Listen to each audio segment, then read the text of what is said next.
Boa noite, queridos irmãos. Sejam bem-vindos a essa casa de oração.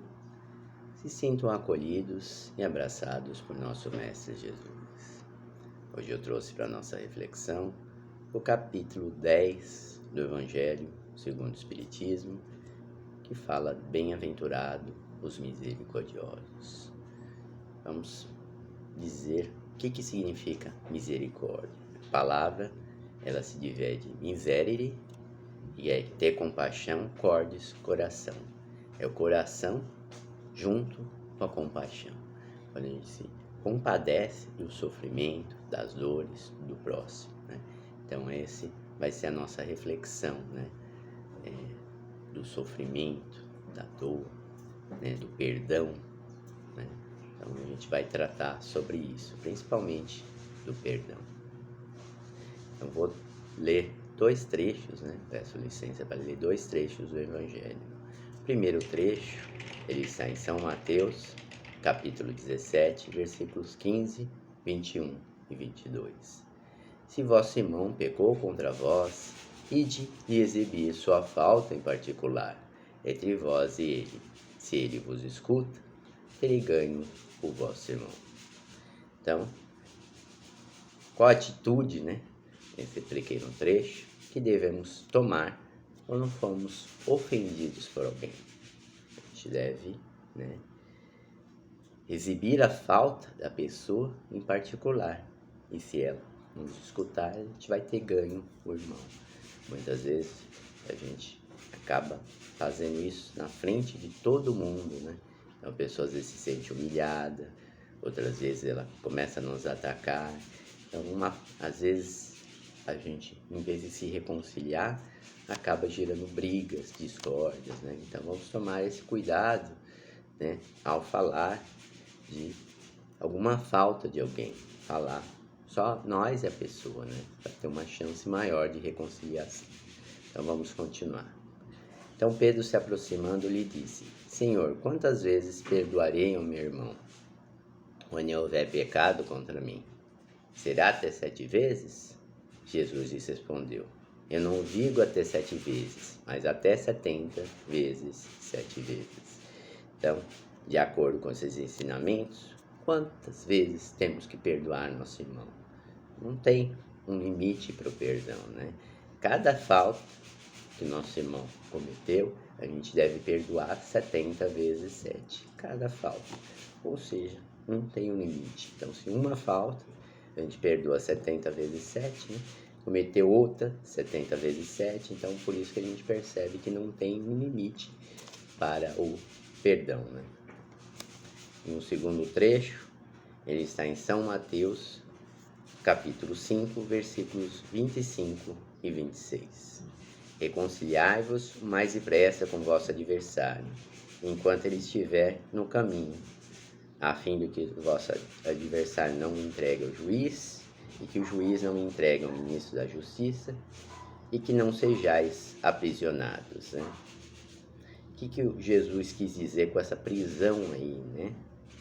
A prisão é o sofrimento, é a dor experimentada quando nosso espírito, por orgulho, vaidade, não perdoa e nem se reconcilia com o inimigo, né? Então isso traz esses sentimentos nossos, né? Traz dores que carregam na nossa alma, né? Então a gente vai explicar mais para frente, né, como se livrar desses karmas. O que a gente deve fazer para se livrar desse karma, né? Vamos continuando. Eu vos digo em verdade que não saireis de lá enquanto não houver pago até o último ceitil. O que é o ceitil? O ceitil é uma quantia insignificante, né? Então, até o seu último pago, até o último centavo, né? Se a gente fosse falar aqui em termos da nossa moeda, né? Então, como interpretar essa frase final aí? Digo-vos verdade que não saí daqui enquanto não houver pago até o último ceitil. Que só vamos nos libertar dessa prisão que criamos como por orgulho e vaidade, quando houver perdoado o nosso inimigo, reparado todo o mal que lhe causamos, né? Porque muitas vezes a gente, como inimigo, vou falar mal, né? Vou prejudicar aquela pessoa, vou torcer contra, né? Então isso tudo a gente gera um débito para nós mesmos, né? Então a gente deve reparar esse débito, né? Então, pela visão espírita, se a gente não repara nessa vida, a gente acaba reparando em outras. Então muitas vezes a gente tem dores e sofrimentos que a gente não entende o porquê. Pô, eu sempre fui uma pessoa boa, por que eu estou sofrendo agora? Será que você sempre foi boa? Em outras vidas você foi bem? Você fez sempre o certo?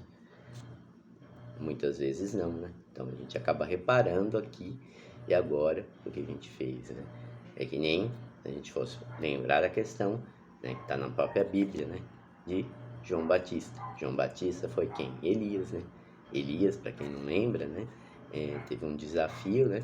E ele provou a existência de Deus em relação ao Balão, né? Que eram uns deuses, né? Da antiguidade que eles acreditavam, e mandou cortar a cabeça de mais de 400 sacerdotes, né? E ele, para ele sentir na pele o que ele fez para os outros, ele também, como João Batista, foi degolado. Então você vê que é a lei da ação e reação, né? O que a gente faz, a gente não faz uma vida, a gente acaba pagando numa outra, né? E também aconselha, né, esse trecho, a reconciliar-se com o adversário quando estiver com o caminho dele, né? Quando estivermos vivos, né? Muitas vezes a gente lê em romances espíritas, né, histórias, né, de perseguições que vão milênios, né? A pessoa vai perseguindo um inimigo, eu finalmente encontrei você, né? Então a gente vê isso daí que são reflexos de não ter se reconciliado, né? A própria história do Divaldo, né? Quem não viu, tem um filme sobre ele, Mensageiro da Paz, um filme muito bom, né? Conta a história de Divaldo.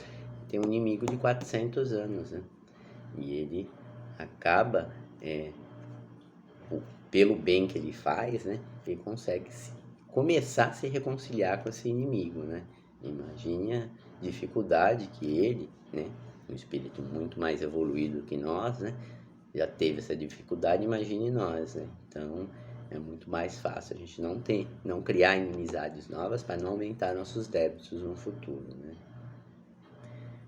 O perdão, no conceito das religiões que não acreditam em diversas vidas, significa apagar as faltas, né?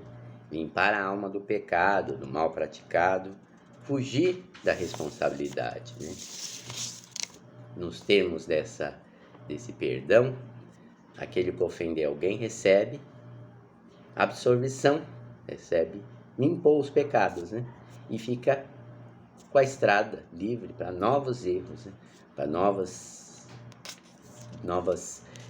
caídas, né? Que aí a pessoa fala, vou fazer uma coisa errada, vou pedir perdão, estou livre, vou continuar fazendo essa coisa errada, continuar pedindo perdão. Então assim a gente não vai nunca evoluir, né? Vai ficar sempre cometendo o mesmo erro e pedindo perdão. Não adianta simplesmente pedir perdão, a gente tem que reparar esse erro que a gente fez, não cometer mais o mesmo erro, né? Isso não significa perdoar, né? Vou perdoar para sempre. A pessoa vai continuar errando, e, entendeu? Então, não é, né? A gente não pode seguir desse jeito, a gente deve mudar nossas atitudes, mudar nossa forma de agir para não cometer aquele mesmo erro. Óbvio que no começo a gente ainda vai errar, mas vai começar a errar menos, né? O perdão, segundo a visão espírita, não aumenta essas portas dos erros, né? Ela, pelo contrário, ela diminui, né? Por apontar responsabilidade por nós, por nossos erros, né? Por nossos descuidos, pelas calúnias, pela crueldade, pela falta de integridade, né? Contra os outros companheiros e contra nós mesmos, né? De acordo com o Espiritismo, não há perdão sem reparação das faltas, né? Embora os espíritos evangélicos eles não levem a integração do bem através da reparação, o amor cobre uma multidão de pecados, né? Que representa a única força que anula as exigências da lei do talião, do olho por olho, dente por dente, dentro do nosso universo. Ou seja, nós podemos pagar pelo amor ou pela dor. Muitas vezes a gente escolhe pela dor. Mas pelo amor, como exemplo que eu citei do João Batista, né? Pelo amor, ele cobriu, ainda ele precisava ser cortado a cabeça mais de 400 vezes. Né? Mas pelo amor, boa parte daquelas coisas foi-se livre. E ele, para se livrar daquela culpa, daquele sentimento que ele não pôde se reconciliar enquanto eu estivesse aqui, né? Ele perdeu a cabeça. A própria questão do Divaldo, né? No filme vocês vão perceber, né? Quem não viu, seria interessante ver, né? Como ele, através do amor, ele conseguiu conquistar aquele inimigo dele, né? Ao pôr a mãe dele, né? Começou a cuidar da mãe dele, que foi abandonada, estava numa situação muito difícil, né? Pequenininha, né? Tinha acho que alguma deformidade, e Divaldo amou e falou: ao amar a sua mãe, vou estar amando você. E o espírito começou a ser tocado, né? Depois de 400 anos, você veja. Então você vê que o amor, ele ajudou também, né? Então a gente tem que amar bastante, fazer o bem, e aí a gente vai ter alguns méritos, né? Para resgatar erros passados, né? O que é esse perdão, então, pela visão espírita não é fácil, porque requer o quê? Boa vontade, esforço continuado, persistente.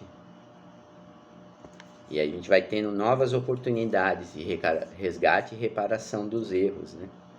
Então, como eu disse, né? A questão do João Batista, né? Que teve essa oportunidade de reparar esse erro que ele fez com os sacerdotes, né? O Divaldo, né? Que teve essa oportunidade também, que percebeu no filme que ele é muito perseguido por esse espírito, né? Entendeu? Então, e ele ajudado, né, pela mentora dele, mas foi, e mesmo ele, com a envergadura que teve, foi muito tentado, né? Quase caiu no erro, né? Mas foi, graças a Deus, devido a seus merecimentos, seus grandes merecimentos, conseguiu superar, né? Muitas vezes a gente fala: eu perdoo, mas não quero saber dessa pessoa. Isso é o verdadeiro perdão? Né? Como a gente pode perdoar e não querer saber? Se você não perdoa, você não esquece da pessoa, né? Você fala: não quero te ver para não lembrar do que você me fez. Isso não é perdão. Não há perdão aí real, legítimo, definitivo, cristão, como Jesus ensinou, é quando a gente não ajuda o nosso ofensor, a gente não serve ele cristãmente, não socorre ele nas necessidades que ele tem. As verdadeiras características do perdão com Jesus são realmente únicas e difíceis. Esquecer o mal, não ficar feliz quando a pessoa que a gente nos ofendeu fracassa, auxiliarmos, às vezes discretamente, para a pessoa não perceber, né? Esse adversário, utilizar a bondade sincera no trato com os inimigos, daqueles que nos magoaram, vibrar amor para a pessoa, né? Como Jesus disse, um trecho do Evangelho também, o perdão dos inimigos, né? Perdoar os inimigos, né? É que a gente vai ter o mesmo sentimento que a gente tem para um amigo, mas a gente não desejar o mal para ele, não retribuir o mal com o mal, né? Não sentir aquele sentimento de ódio por ele. A gente vai estar dando um passo para a evolução, para poder, né, um dia, finalmente, nos libertarmos dessas cadeias que a gente deixou acontecer no passado, né? Então, são processos longos, demorados, né? Veja, Divaldo, 400 anos, né? Temos aí romances espíritas que já tem milênios, que algum espírito persegue o outro, né? Então são processos demorados, que exigem muita paciência, muito amor, muito carinho, muita perseverança no bem, né? Então a gente deve sempre buscar esses ensinamentos, né? Então a gente percebe que não é só usando palavras, eu perdoo, mas não quero saber de você, eu perdoo, mas é simplesmente uma palavra, né? Exige sentimento, exige mudança interior, né? Então, o perdão, ele é uma coisa muito mais profunda, né, que simplesmente uma palavra, né? exige uma mudança de sentimento, né? E a maior beneficiária, não é o que parece, é aquele que recebe, mas aquele que perdoa. Porque aquele que perdoa, ele tira o fardo que está dele, aquele peso que está dele, né? Que é perdoado se alegra, se reanima, e aquele que perdoa, né, recolhe do céu as profundas bênçãos, tais como a paz interior, a melhora da questão da saúde, a alegria, né, de transformar muitas vezes um inimigo, futuramente um amigo, né, cultivo de belos sentimentos, né, como a humildade, o amor, a nobreza, né, porque a humildade é muito difícil, né, a gente, pelo orgulho, pedir perdão, né? A gente tem enraizado o nosso orgulho, né? Então é difícil a gente pegar, e muitas vezes a questão de você falar também particular mostra também uma questão de humildade, né? Porque a gente fala, eu vou perdoar você em público para se sentir bem, nossa, olha como somos bonzinhos, né? Entendeu? Então por isso que o perdão também tem que ser feito, aquela questão que a gente viu no primeiro trecho, sozinho, né? Eu e a pessoa, para ela também não se sentir humilhada, né? Mas pode, me perdoou na frente de um monte de gente para se sentir bem, né? Que são os falsos sentimentos que nós temos de mostrar a vaidade, né? Como somos bons, né? Isso é uma vaidade, é um tipo de vaidade também, né?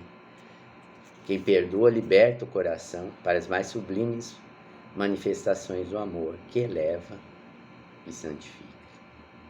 A alma que não perdoa, retendo o mal consigo, assemelha-se a um vaso cheio de lama e muito amargo, né?